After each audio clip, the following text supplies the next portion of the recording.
ಬೇಸಿಗೆ ರಜೆಯ ಬಗ್ಗೆ 10 ಸಾಲಿನ ಪ್ರಬಂಧ. 1.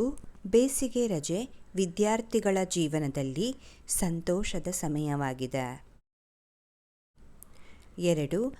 ಮಕ್ಕಳ ವಾರ್ಷಿಕ ಪರೀಕ್ಷೆಗಳ ನಂತರ ಈ ರಜೆ ಸಿಗುತ್ತದೆ. 3. ರಜೆಯಲ್ಲಿ ನಾನು ನನ್ನ ಹವ್ಯಾಸಗಳಿಗೆ ಹೆಚ್ಚು ಸಮಯ ನೀಡುತ್ತೇನೆ. 4. ಪುಸ್ತಕಗಳನ್ನು ಓದಿ ಹೊಸ ವಿಷಯಗಳನ್ನು ಕಲಿಯುತ್ತೇನೆ. 5. ಸ್ನೇಹಿತರೊಂದಿಗೆ ವಿವಿಧ ಆಟಗಳನ್ನು ಆಡುತ್ತೇನೆ. 6. ಕುಟುಂಬದವರೊಂದಿಗೆ ಪ್ರವಾಸಕ್ಕೆ ಹೋಗಿ ಹೊಸ ಸ್ಥಳಗಳನ್ನು ನೋಡುತ್ತೇನೆ. 7.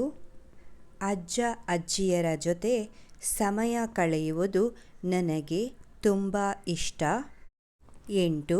ಗಿಡಗಳನ್ನು ನೆಡುವುದು ಮತ್ತು ಅವುಗಳ ಆರೈಕೆ ಮಾಡುವಂತಹ ಉತ್ತಮ ಕೆಲಸಗಳಲ್ಲಿ ಭಾಗವಹಿಸುತ್ತೇನೆ. 9. ರಜೆಯ ಸಮಯವನ್ನು ವ್ಯರ್ಥ ಮಾಡದೆ ಉಪಯುಕ್ತವಾಗಿ ಬಳಸಲು ಪ್ರಯತ್ನಿಸುತ್ತೇನೆ. 10. ಹೀಗೆ ಬೇಸಿಗೆ ರಜೆಯನ್ನು ಸಂತೋಷದಿಂದ ಹಾಗೂ ಸಾರ್ಥಕವಾಗಿ ಕಳೆಯುತ್ತೇನೆ.